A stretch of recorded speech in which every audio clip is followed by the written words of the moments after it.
Muy bien, dice así la palabra del Señor en Romanos 10, comenzando con el versículo 9. Que si confesares con tu boca que Jesús es el Señor y creyeres en tu corazón que Dios le levantó de los muertos, serás salvo. Porque con el corazón se cree para justicia, pero con la boca se confiesa para salvación. Pues la Escritura dice, todo aquel que en Él creyere no será avergonzado. Diga amén.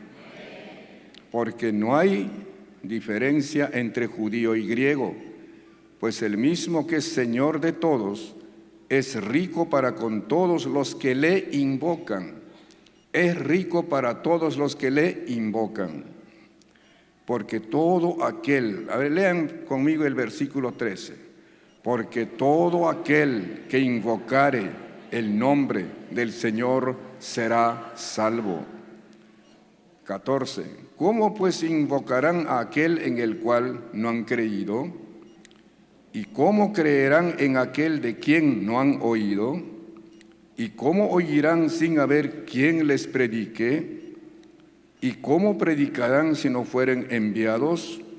Como está escrito, cuán hermosos son los pies de los que anuncian la paz, de los que anuncian buenas nuevas. Mas no todos obedecieron al Evangelio. Pues Isaías dice, Señor, ¿quién ha creído a nuestro anuncio? Hasta allí. Nuestro tema para hoy, si quiere tomar nota usted, es un silencio peligroso. Ese es nuestro tema. Un silencio peligroso. Ante un incendio que se produce en su vecindad, ¿qué puede hacer usted? ¿Guardar silencio o pasar la voz? Avisar, advertir a otros, porque hay un incendio que provoca afectar inclusive a las casas adyacentes. Ante un accidente que alguien ha sufrido y usted ve eso, ¿puede callar simplemente, pasar de largo? ¿O usted advierte, usted avisa, auxilia, ayuda a esa persona? Ante una emergencia, ante una amenaza, alguien está por robar la casa del vecino, ¿qué hace usted? ¿Se esconde o pasa la voz? Avisa. Si usted guarda silencio, ¿qué va a pasar? Va a ocurrir el robo, el asalto, y usted se va a sentir mal en algún momento porque no pasó la voz. A eso se refiere cuando dice un silencio peligroso. Cuando nosotros no les advertimos a la gente de que hay un lugar de castigo, el infierno, el lugar de condenación eterna. Si guardamos silencio, esas personas se perderán eternamente. En este capítulo, el apóstol Pablo expresa su gran interés por la salvación de su pueblo. Si ustedes tienen su Biblia abierta en Romanos, vamos al primer versículo. Romanos 10, primer versículo dice, hermanos, ciertamente el anhelo de mi corazón y mi oración a Dios por Israel es, ¿para qué? Para salvación. En el capítulo 9, versículo 1 de Romanos, dice, verdad digo en Cristo, no miento, y mi conciencia me da testimonio en el Espíritu Santo. ¿Qué tenía Pablo según el versículo 2? Que tengo gran tristeza y continuo dolor en mi corazón, porque deseara yo mismo ser anatema, separado de Cristo por amor a mis hermanos, los que son mis parientes según la carne. Entonces, Él expresa su gran interés por la salvación de su pueblo. Declara su gran afecto a los de su raza, a los de su familia. Su gran deseo es que se salven. Ese es el anhelo de su corazón. Está acompañado de una oración, posiblemente oración constante por la salvación de su pueblo. Por eso en el capítulo 9, 1 al 3, si podemos volver a considerar, dice, expresa la intensidad y la profundidad de ese deseo de la siguiente manera. No era un deseo simple, un deseo frágil, un deseo algo emocional, sino un deseo profundo, una carga en su corazón y en su conciencia.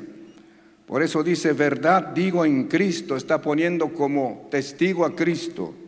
No miento y mi conciencia me da testimonio en el Espíritu Santo. Está poniendo como testigo al Espíritu Santo. Y si uno dice algo incierto, algo que no es verdadero, poner al Espíritu Santo como testigo es peligroso. Pero Él está diciendo la verdad, que tengo gran tristeza y continuo dolor en mi corazón, porque deseara yo mismo ser anatema, separado de Cristo, por amor a mis hermanos, los que son mis parientes según la carne. Si con eso pudiera salvar a mis hermanos, yo preferiría que el Señor me borre de su libro, me separe para que ellos sean salvos, y eso puede ayudar a la salvación de mis parientes. ¿Cuánto nos preocupa la condición perdida de nuestra familia? ¿A cuántos de ustedes les preocupa sinceramente la condición perdida de sus parientes? ¿Siente usted dolor y tristeza al ver a su familia separada de Cristo y destinada a la condenación eterna? ¿Sienten dolor, sienten tristeza ustedes al ver esa condición?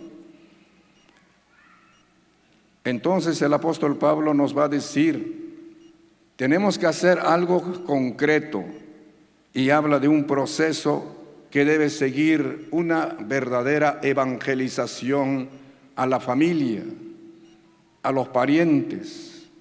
Debemos preocuparnos primero por la salvación de nuestra familia. Levante su mano derecha y diga, Señor, yo debo preocuparme primero por la salvación de mi familia, de mis parientes que están perdidos, separados de Cristo.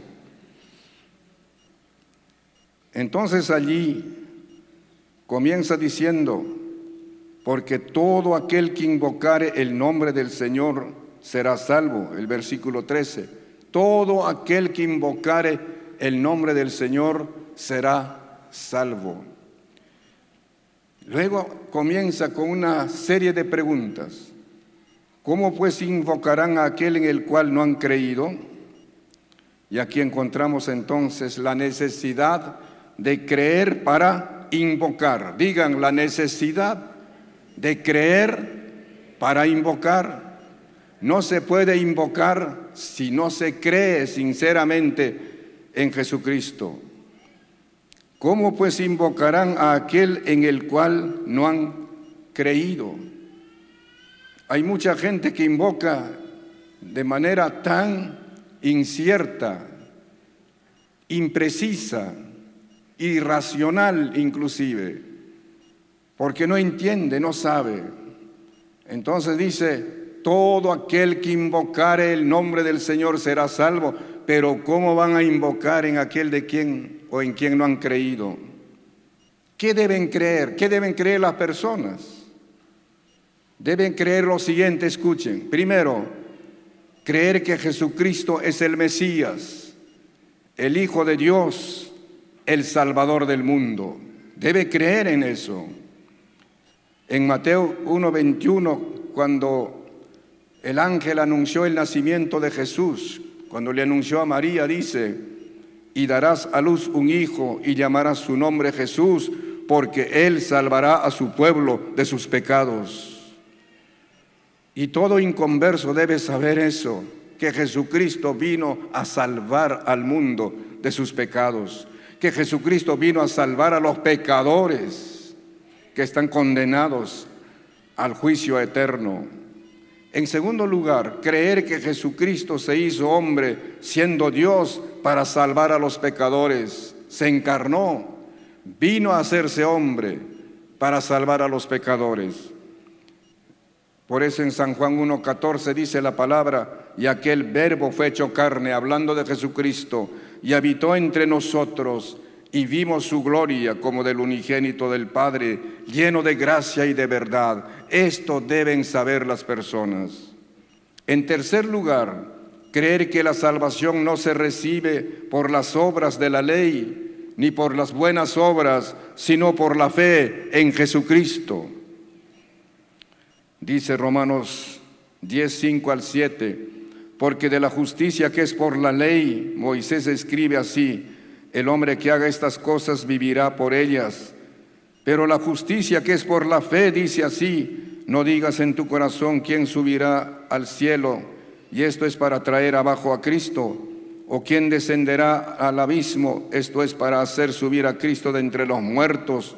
Y entonces dice: porque cerca de ti está la palabra, en tu boca y en tu corazón, que Jesucristo ya vino, Jesucristo ya se acercó a la humanidad, Jesucristo ya se dio a conocer. Él es el verbo, Él es la palabra viva que Dios ha enviado a este mundo. Pero la gente inconversa tiene que entender eso, que la salvación no se recibe por ser bueno, por ser religioso, por hacer buenas obras. La salvación se recibe únicamente por la fe en Jesucristo, creyendo en Jesucristo. Eso tiene que saber la gente. El cuarto lugar, debe creer que solamente Cristo y nadie más dio su vida en la cruz para llevar nuestros pecados y salvarnos de la condenación eterna.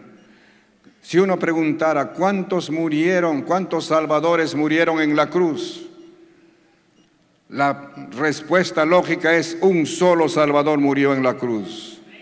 No murió un político, no murió un artista, no murió un religioso, no murió un sacerdote, no murió ningún predicador. El único que murió en la cruz del Calvario es Jesucristo, para salvarnos de la condenación eterna.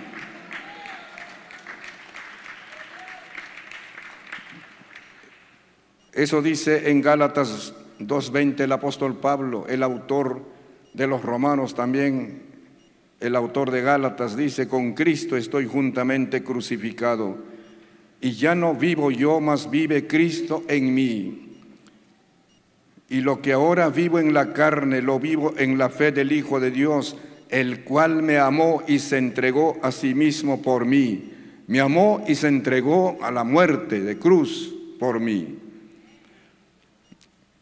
Es una falsa esperanza, es por ignorancia que mucha gente puede confiar en otros aparentes salvadores, en otros aparentes mediadores. Por ignorancia, por tres cosas, dice el apóstol Pablo.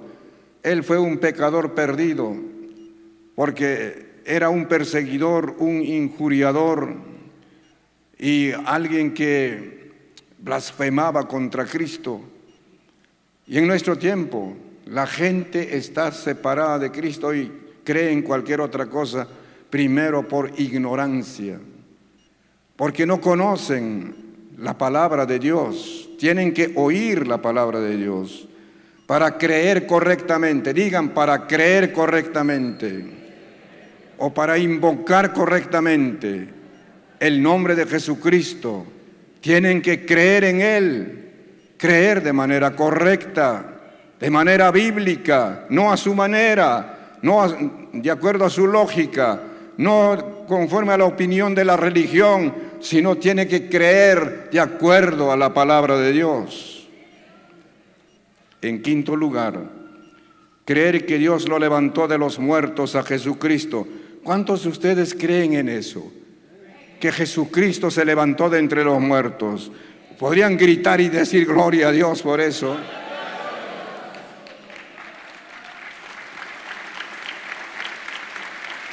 Oh, gloria al Señor. Creer que Dios lo levantó de los muertos a Jesucristo. Porque un difunto nada puede hacer para salvar al pecador. Aunque hubiera muerto en la cruz, aunque hubiera pasado por el peor suplicio, por el peor sacrificio, pero si Jesucristo no resucitaba, de nada servía todo eso. Mas ahora Cristo ha resucitado. Primicia de los que durmieron es hecho. Entonces Romanos 10:9 dice que si confesares con tu boca que Jesús es el Señor y creyeres en tu corazón que Dios le levantó de los muertos, serás salvo. No es un Cristo muerto, no es un Cristo enterrado, no es un Cristo histórico, no es un Cristo difunto, es un Cristo viviente, es un Cristo victorioso sobre la muerte. Nuestra fe no está puesta en una divinidad muerta, inerte, sin vida. No creemos en una imagen muerta, fría, sin vida. Creemos en un Cristo vivo, resucitado de entre los muertos. Y diga gloria a Dios, que su fe no está puesta en ningún engaño, en ninguna suposición, en ninguna hipótesis teológica, cosa por el estilo, sino en la verdad de la resurrección de Jesucristo. Amén. Entonces, todo aquel que invocar el nombre del Señor será salvo, pero ¿cómo invocarán en aquel en quien no han creído? Y ahora sabemos que tienen que creer en todas estas cosas en primer lugar. En segundo lugar, o la segunda pregunta, ¿cómo creerán en aquel de quien no han oído? ¿Están escuchando? ¿Cómo creerán en aquel de quien no han oído? Entonces, el segundo punto de nuestra disertación es oír para creer. Digan, oír para creer. ¿Están escuchando ustedes? ¿Están atentos? Entonces, hay que oír para creer. Es imposible creer y confiar en alguien de quien no se ha oído ni se sabe de esa persona. Sería la más terrible frustración y el más grande engaño creer en alguien que uno ni sabe quién es. En este caso, para creer en Jesucristo, dice la palabra, es necesario oír de Él, que alguien nos hable de Jesucristo. Entonces, escuchen. Es indispensable que los pecadores oigan de Jesús. Digan conmigo, es indispensable que los pecadores oigan de Jesús. Y si es posible, oigan a Jesús mismo para que crean que Él es el único Salvador de la humanidad. Si yo no les predico, si yo no les hablo, ¿cómo van a oír? Y a veces, si no les llega un ejemplar de la Biblia, aunque sea la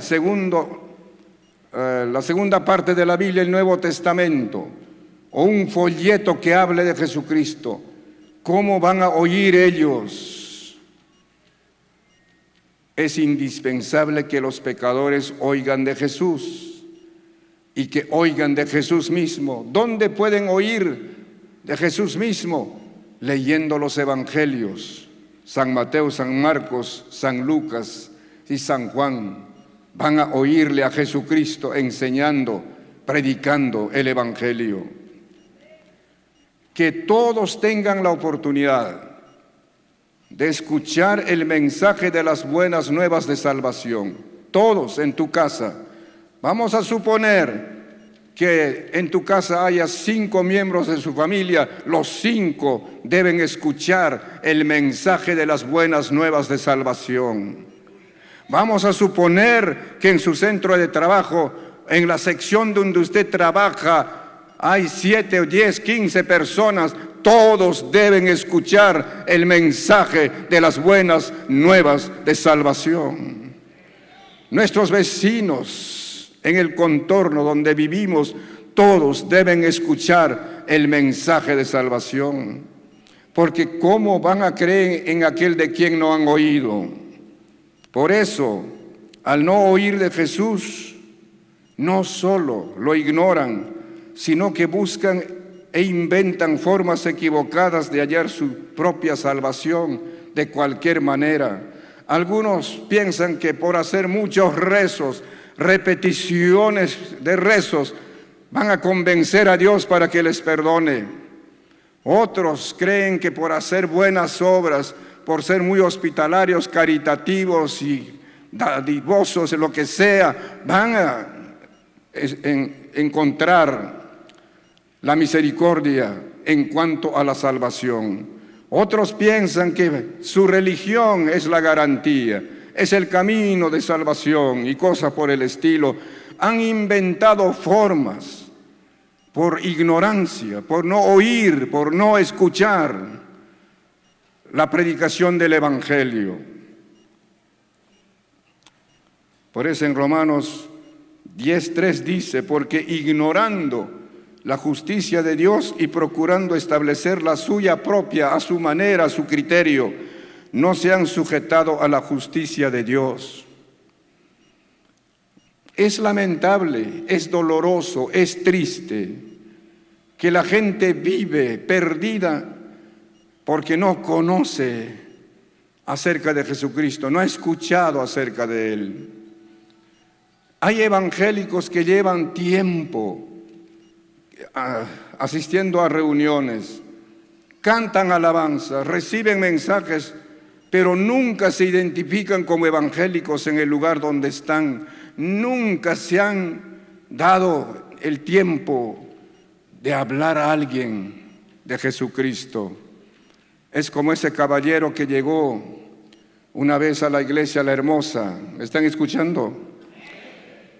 Y encontró a su compañero de trabajo. Esa noche se encontraron con su compañero de trabajo que trabajaban en la misma sección, en la fábrica de hilados, La Unión, en ese tiempo. Y a la hora de la salida del culto, lo encuentra a su amigo y dice: ¿tú también asistes aquí? Sí, le digo: ¿y cuánto tiempo asistes? Ya son muchos años, casi 20 años. Y su compañero, que recién había llegado, dice: tú eres malo. ¿Por qué? Asistes 19 o 20 años a la iglesia y nunca tú me hablaste de Cristo ahí trabajando juntos. A eso se refiere nuestro tema, el silencio peligroso. Porque si uno guarda silencio, esa gente se va a perder. Su familia se va a perder, se va a condenar. ¿Y quién va a ser culpable por no haberle hablado de Jesucristo?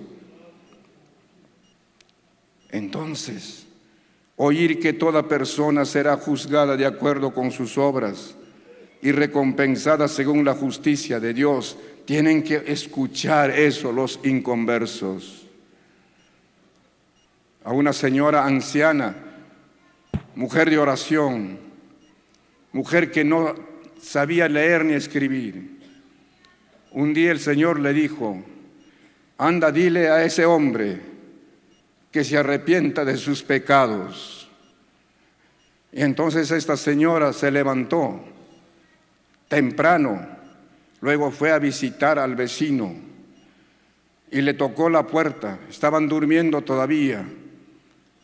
Y como no abrían la puerta, fue por la ventana de su dormitorio y le tocó la ventana. Y entonces el caballero, disgustado, le dijo: ¿qué desea usted, señora? Vengo a decirle que se arrepienta de sus pecados, porque si no, la ira y el juicio de Dios le puede alcanzar. Usted todo el tiempo molestando, y bueno, seguramente no ha dormido bien, por eso me está diciendo estas cosas. Hombre duro de corazón, hombre incrédulo. Pasado 3 meses cometió un asesinato y después fue a la cárcel. Antes que ocurriera eso, el Señor ya le estaba advirtiendo. ¿Me están escuchando? y usando a una persona interesada, una anciana sin saber ni leer ni escribir, pero dando la palabra, comunicando, haciéndole oír de parte de Dios. Es importante que la gente oiga para creer correctamente, no equivocadamente.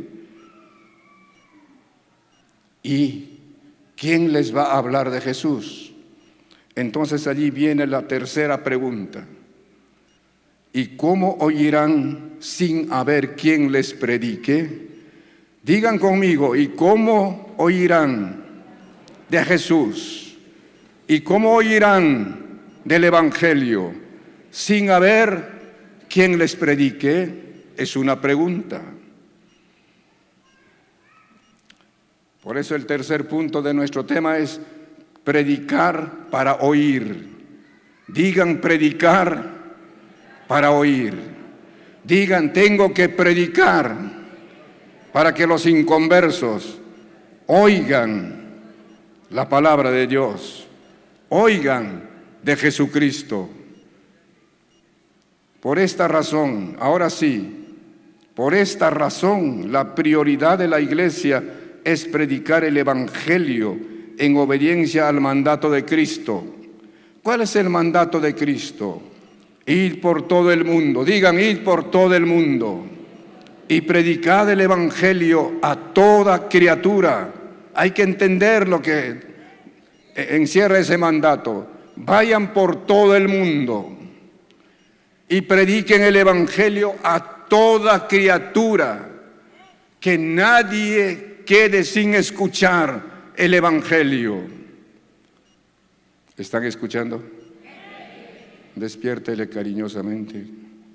Ya su familia está salva, está perdida.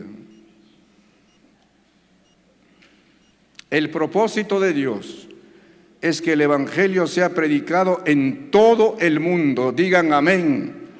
Que se predique el Evangelio en todo el mundo, en los 5 continentes, y a toda criatura, sin excluir a nadie, sea por raza, idioma, cultura, religión, estatus social e intelectual, que todos oigan el Evangelio de Jesús.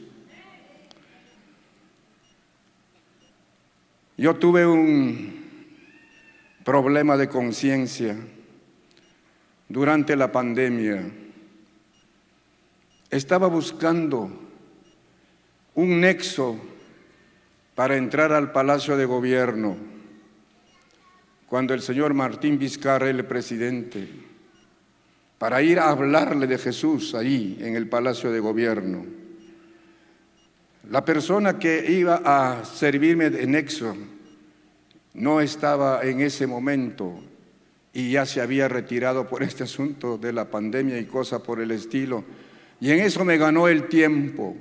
Pero había en mi corazón una pasión y un deseo de entrar al Palacio de Gobierno para hablarle de Jesucristo a Martín Vizcarra. Ojalá que tengan otra oportunidad. Y a veces las oportunidades son únicas.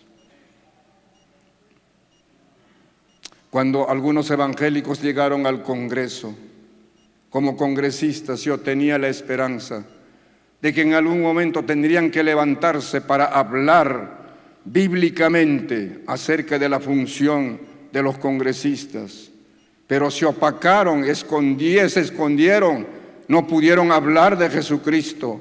Por eso es que hay tanta corrupción, por eso es que hay tanta mentira, por eso es que hay tanto engaño, porque la luz está escondida. Nadie es capaz de levantarse y decir, esto es lo que tenemos que hacer. Tenemos que enderezar las cosas, corregir de esta manera, pero usando la palabra de Dios. Cuando la palabra dice, el que no tenga pecado sea el primero en arrojar la primera piedra. Congresista, si tú no tienes pecado, arroja la primera piedra. La palabra tiene poder, la palabra es eficaz. Pero ¿quién va a hacer eso? Cuando dice que toda criatura debe escuchar, No se trata solamente de algunas pocas personas, sino todos, intelectuales, no intelectuales, ricos o pobres, todos deben escuchar el Evangelio de Jesús, toda criatura. Escuchen esto, por favor. No sé si estarán atentos, no sé si estarán despiertos. Resistirse a predicar y guardar silencio es ser cómplice, es desobedecer a Dios, es ser infiel a la gran comisión, es negar la fe que profesamos, es no importarnos la perdición de la humanidad y es esconder la luz de manera egoísta e injusta. Eso es lo que significa guardar silencio. Repito, para que usted lo remache, para que usted lo tome en cuenta y todos nosotros.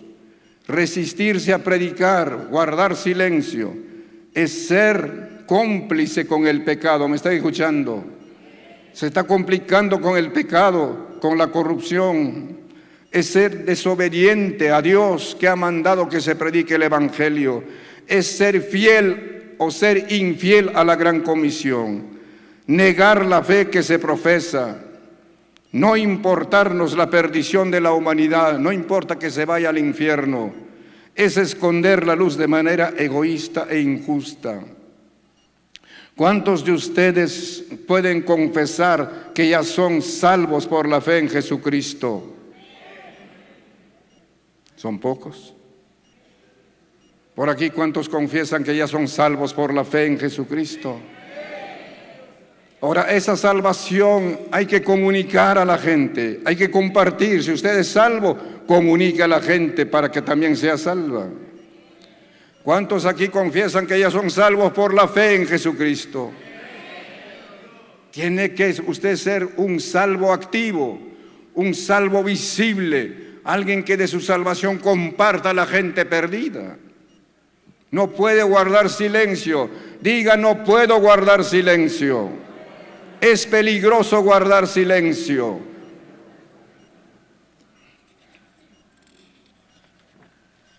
En San Mateo 5, 14 al 16 nos dice la palabra: vosotros sois la luz del mundo. Diga, yo soy la luz del mundo. Todos los salvos digan, yo soy la luz del mundo. Una ciudad asentada sobre un monte no se puede esconder. Está usando esta ilustración o esta metáfora cuando dice: una ciudad construida en un cerro, en una colina, no se puede esconder porque se va a ver de todas partes.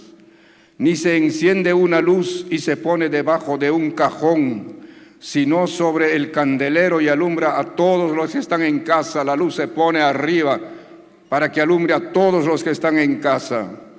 Así alumbre vuestra luz delante de los hombres. Diga, así mi luz debe alumbrar delante de los hombres, para que vean vuestras buenas obras y glorifiquen a vuestro Padre que está en los cielos. Oh, gloria a Jesús. Yo soy la luz del mundo. Toda persona salva, perdonada, toda persona que tiene a Cristo en el corazón es la luz del mundo, para alumbrar a los que están en tinieblas. Por eso, todos sin excepción somos llamados a predicar el Evangelio. ¿Me están escuchando? Levante su mano derecha o su mano izquierda, lo que sea, dice, y todos somos llamados a predicar el Evangelio. Ahora diga, yo soy llamado a predicar el Evangelio. Pero ¿cómo van a oír sin haber quien les predique? Y entonces diga, yo les predicaré, yo les hablaré de Jesucristo. Así que todos sin excepción somos llamados a predicar el Evangelio y podemos usar todos los recursos, todas las formas y todos los métodos de predicar. Por ejemplo, ¿cuántos de ustedes pueden orar por la salvación de los pecadores?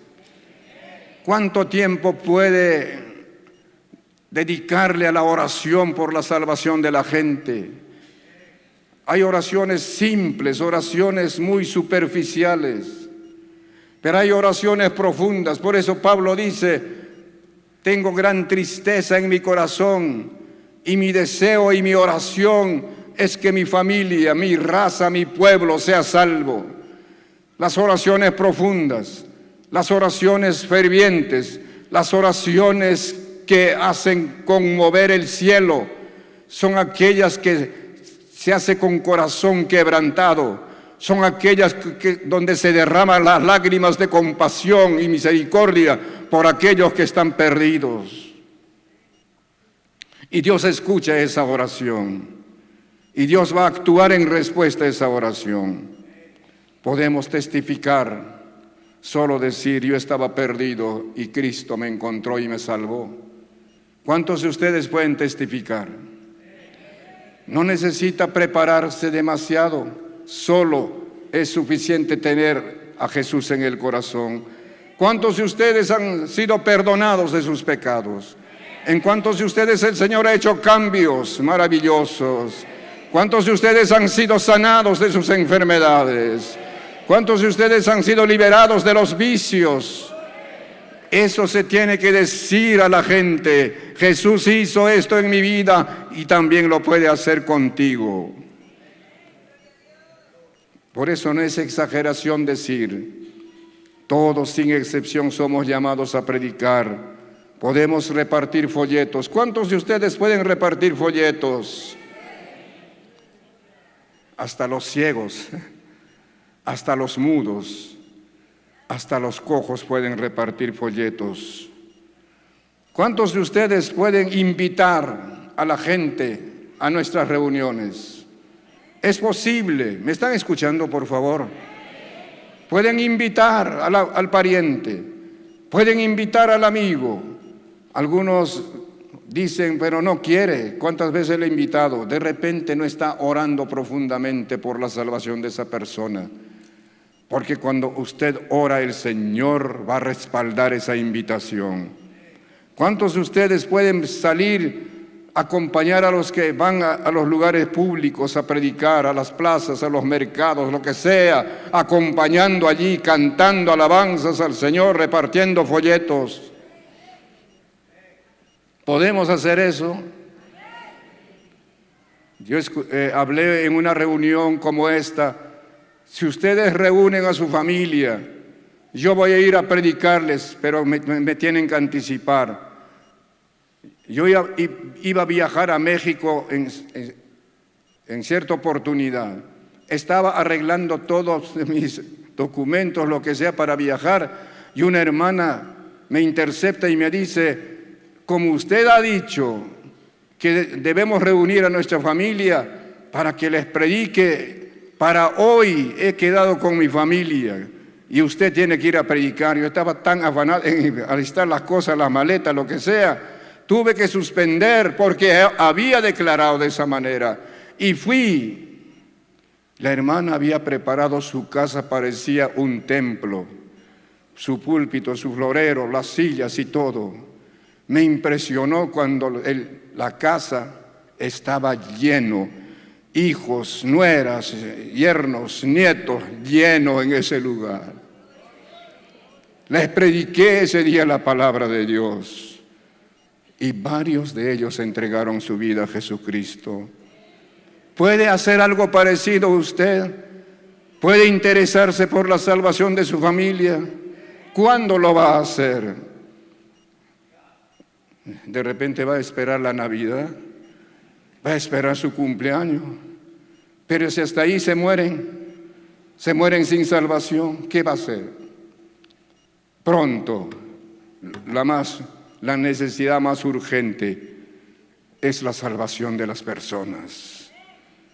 Porque una vez salvas, si mueren, irán a la presencia del Señor. Por eso todos sin excepción podemos predicar. Pero luego termina diciendo, o sigue la siguiente pregunta: ¿cómo predicarán si no fueren enviados? Ahí viene otra pregunta: ¿cómo predicarán si no fueren enviados? Entonces, enviar, digan enviar a predicadores, enviar para predicar. Enviar es dar a alguien la misión de llevar y proclamar el mensaje de Dios con suma urgencia, al estilo de los heraldos de los reyes en el Antiguo Testamento. Los heraldos eran los mensajeros del rey ante un decreto, ante una advertencia, ante un anuncio del rey. Los heraldos corrían. En ese tiempo no había los medios que tenemos ahora, todos los medios tecnológicos, sino corrían los heraldos. No tenían que detenerse, no tenían que saludar a nadie en el camino, corriendo y corriendo y corriendo para dar el anuncio del rey, el decreto del rey. Algo parecido tiene que pasar con los que son enviados a predicar. Hay tres formas de enviar en la Biblia. ¿Están prestando atención? Hay tres formas de enviar. Primero, en forma general. Dios nos ha llamado y nos ha salvado para predicar su palabra, generalmente, a todos. En este sentido, todos somos la sal de la tierra. Todos somos la luz del mundo. Todos somos testigos de Jesucristo. Todos somos embajadores de Jesucristo, para que en nombre de Él y en representación de Cristo vayamos a decirle a la gente que se arrepientan de sus pecados, que acepten a Cristo como su Salvador. Escuchen, todos nosotros somos la sal de la tierra. Levante su mano y diga: yo soy la sal de la tierra. Yo soy la luz del mundo. Yo soy testigo de Jesucristo. Y yo soy el embajador o la embajadora de Jesucristo para llevar el mensaje de salvación a la gente. ¿Qué es un testigo? No testigo de Jehová. Ese testigo está perdido. Está más perdido que cualquiera.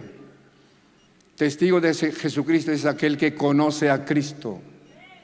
Testigo de Jesucristo es aquel que ha recibido el perdón de sus pecados. Es aquel que ha sido salvado por la fe en Jesucristo. Es ahora hijo de Dios. Testigo es aquel que sabe que el Señor Jesús vive en su corazón, que Jesús cambió su vida, que Jesús ha hecho cosas maravillosas como una sanidad, como un milagro. Yo soy testigo del poder de Dios. Yo soy testigo del amor de Dios. Yo soy testigo de la salvación que Jesús hizo conmigo. Yo soy testigo de cómo Jesucristo me sacó del vicio, me sacó de las tinieblas. Soy testigo porque en mi propia vida lo he visto, lo he palpado, lo he recibido. Somos testigos de Jesucristo. Por eso Él dijo: del que se avergonzare de mí delante de los hombres, yo también me avergonzaré de esa persona delante de mi Padre y de sus ángeles. Pero del que me confesare delante de los hombres, sin avergonzarse, yo también le confesaré delante de mi Padre y de sus ángeles. Somos testigos de Jesucristo. Somos embajadores en nombre de Jesucristo. Por eso el apóstol Pablo les dice a los corintios: somos embajadores en nombre de Cristo, como si Dios rogase por medio de nosotros: reconciliaos con Dios. Tenemos el mensaje de la reconciliación del hombre pecador con Dios. ¿Creen ustedes que somos embajadores de Cristo?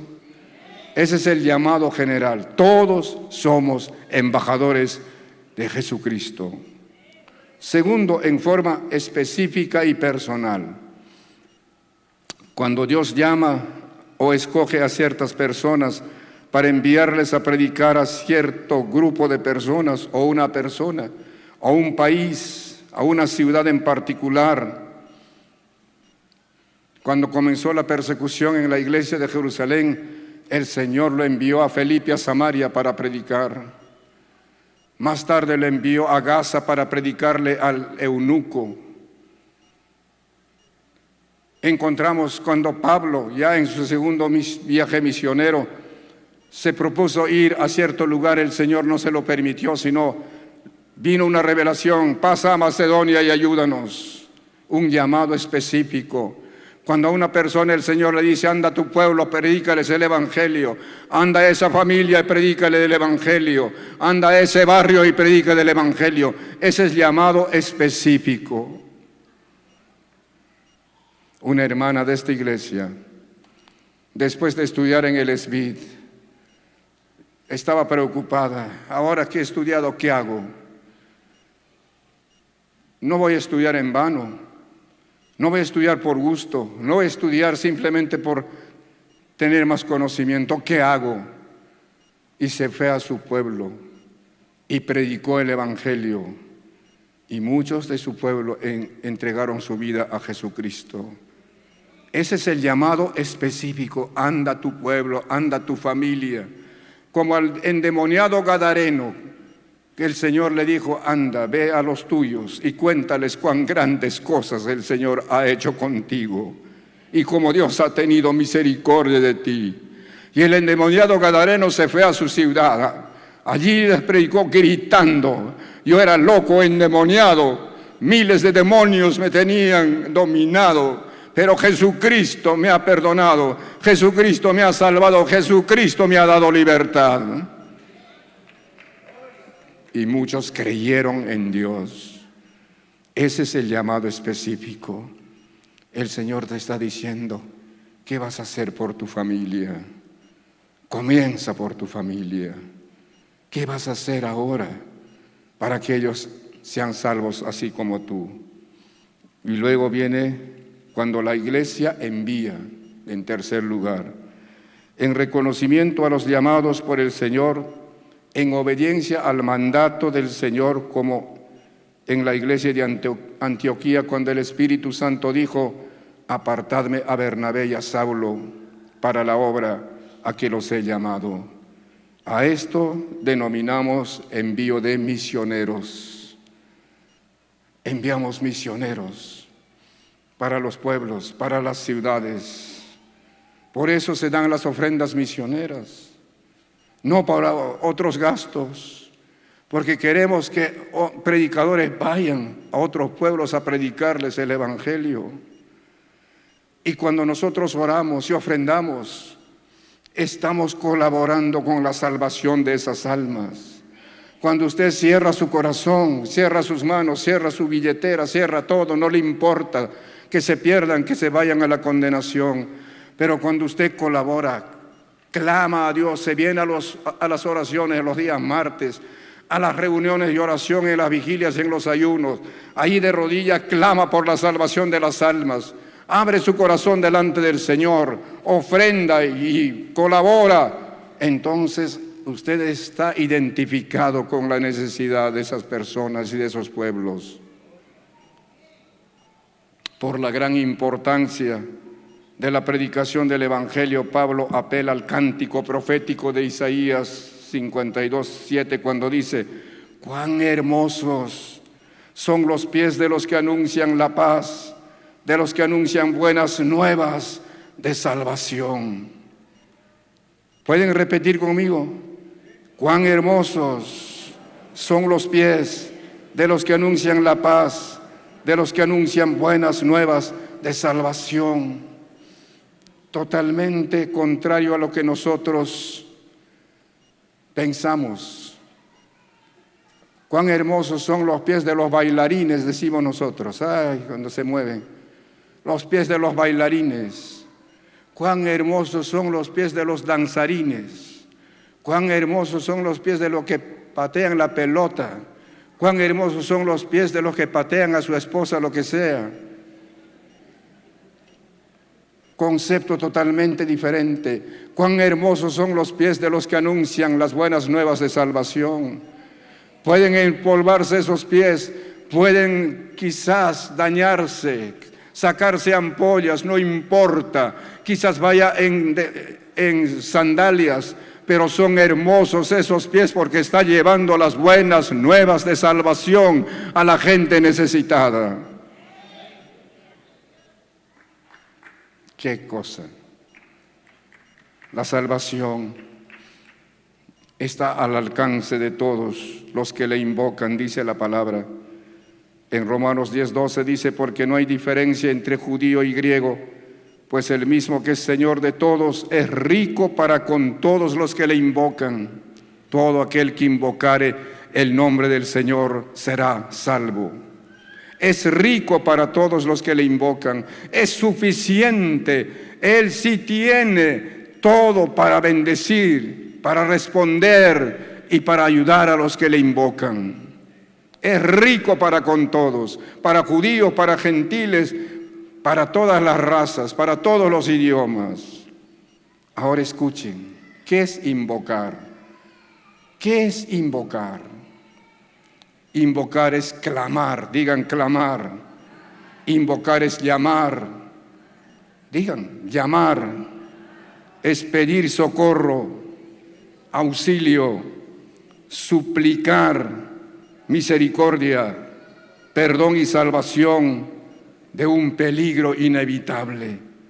Ese es invocar, abrir la boca y decirle, ten piedad, ten misericordia, soy pecador, estoy perdido, necesito tu ayuda, necesito tu socorro, perdona, oh Dios de los cielos, sálvame.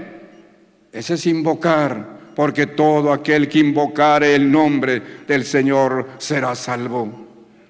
Amén. Es suplicar, es clamar, es llamar, pedir socorro, pedir misericordia, perdón y salvación, porque hay un peligro, hay una necesidad urgente, hay un asunto que uno está afrontando. ¿Qué? Entonces, pero para invocar, para que invoquen correctamente, dice, deben creer, oír y ser persuadidos por la predicación del Evangelio. Escuchen esto, por favor. El silencio de una iglesia, el silencio de un cristiano, de un creyente, llevará a muchos a la condenación eterna, en vez de llevarlos al cielo. ¿Están escuchando?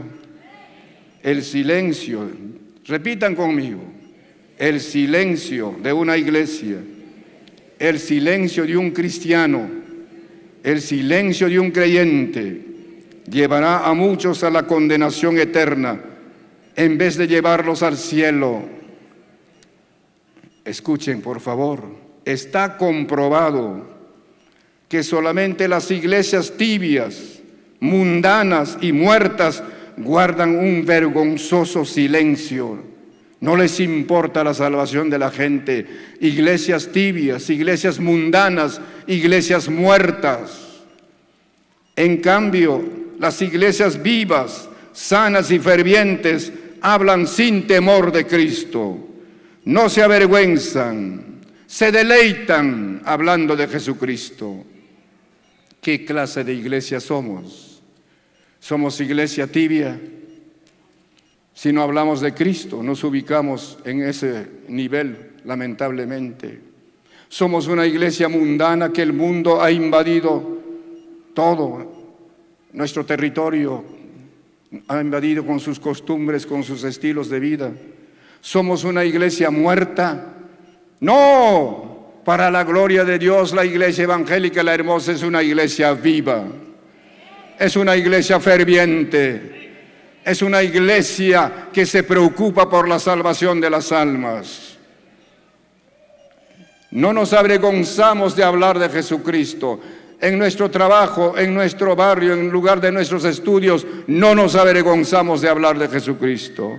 Es más, nos causa tanto deleite, tanto gozo hablar de Jesús.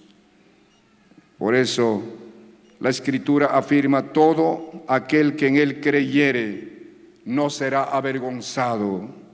Toda persona que cree en Jesucristo no será avergonzada. Es decir, no será defraudado, no será engañado, no es una religión engañosa, no será decepcionada, porque la verdad absoluta, la única verdad, es Jesucristo. Él es el camino, la verdad y la vida. Él es la luz del mundo. Él es la puerta de entrada al cielo. Con toda seguridad, con toda firmeza y garantía, hablemos de Jesucristo. Aquí no se trata de una religión, no se trata de los postulados simples de una iglesia. Aquí se trata de una persona divina. Es la persona de Jesucristo. ¿Quién es el Salvador de la humanidad? ¿Quién es el que murió en la cruz del Calvario? ¿Quién es el que derramó su sangre preciosa? ¿Quién es el que se dejó crucificar? ¿Quién es el que resucitó de entre los muertos? No es León IV o XIV, no es Francisco, no es tal o cual, es Jesucristo, el Hijo de Dios. No fue ni Pedro, ni Pablo, ni nadie, es el Señor Jesucristo. Cuando hablamos de Jesucristo estamos diciendo la verdad. Cuando creemos en Jesucristo no estamos siendo defraudados ni engañados. Y nunca piense usted de otra manera. Esté en la verdad cuando cree en Jesucristo. Todo aquel que en Él creyere no será avergonzado. Esta mañana podemos decir, como el salmista decía de esta manera: ¿hasta cuándo, oh Jehová, estarás airado para siempre contra mi familia, contra estas personas perdidas? Arderá como fuego tu celo, derrama tu ira sobre las naciones que no te conocen y sobre los reinos que no invocan tu nombre. Tu ira se va a derramar sobre aquellos que no invocan tu nombre. Pero para que invoquen al Señor tienen que creer, tienen que oír y alguien les tiene que hablar. Alabad a Jehová, invocad su nombre, dad a conocer sus obras. ¿Están escuchando? ¿A cuántos de ustedes les gusta alabar? Alabar a Jehová. Invoquen su nombre, declaren su nombre, pronuncien su nombre, pero den a conocer sus obras a los pueblos. Claro que es lindo alabar, claro que es hermoso adorar, claro que nos deleitamos, pero dice, den a conocer a los pueblos sus obras, den a conocer a las personas sus obras. Entonces invocaré el nombre de Jehová diciendo: oh Jehová, libra ahora mi alma. ¿Cuántos en esta mañana podrían decir eso? Oh Jehová, libra ahora mi alma de este peligro.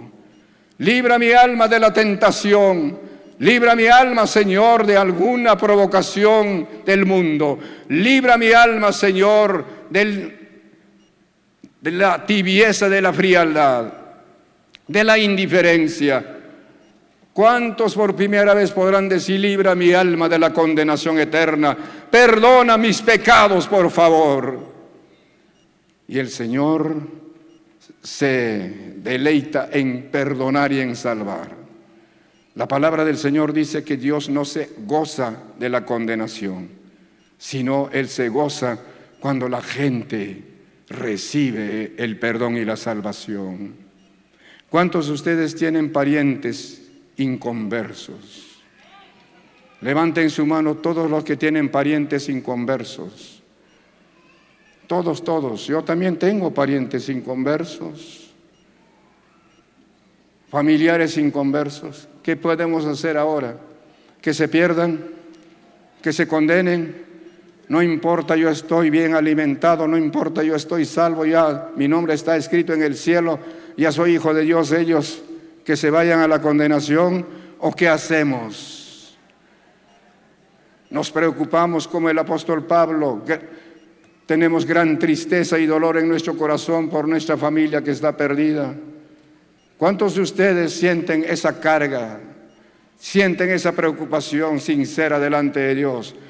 Por aquellos que sienten esa carga en su corazón por la salvación de su familia, pónganse de pie. Los que no sienten ninguna carga, quédense sentados, porque no se puede decir lo contrario. No solo por su familia, su vecino, su amigo, su compañero de trabajo, allí al lado de usted, frente a usted, diariamente encontrándose con esa gente.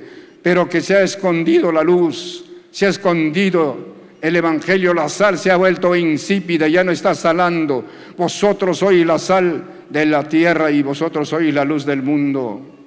¿Cuántos de ustedes podrían venir? Para muchas personas es algo inaudito o algo no tan racional. ¿Por qué tienen que hacer pasar a la gente adelante todo el tiempo? Es que una necesidad nos lleva a invocar el nombre del Señor. En este caso, la salvación de nuestros parientes. Si a usted no le importa, naturalmente va a pensar solo en usted. Yo me quedo aquí como estoy. Pero si usted piensa en los demás, piensa en ayudar, piensa en socorrer, piensa en respaldar a otros. Si usted está bien, quiere ayudar a otros. Gente desanimada, gente enferma, gente con problemas, gente con luchas. Quizás durante esta semana muchos han pasado por tentaciones, por dificultades, por enfermedades, problemas económicos. Necesitan el socorro, necesitan el aliento, necesitan el consuelo del Señor en sus vidas. Entonces, ¿cuál es el propósito de nuestra asistencia?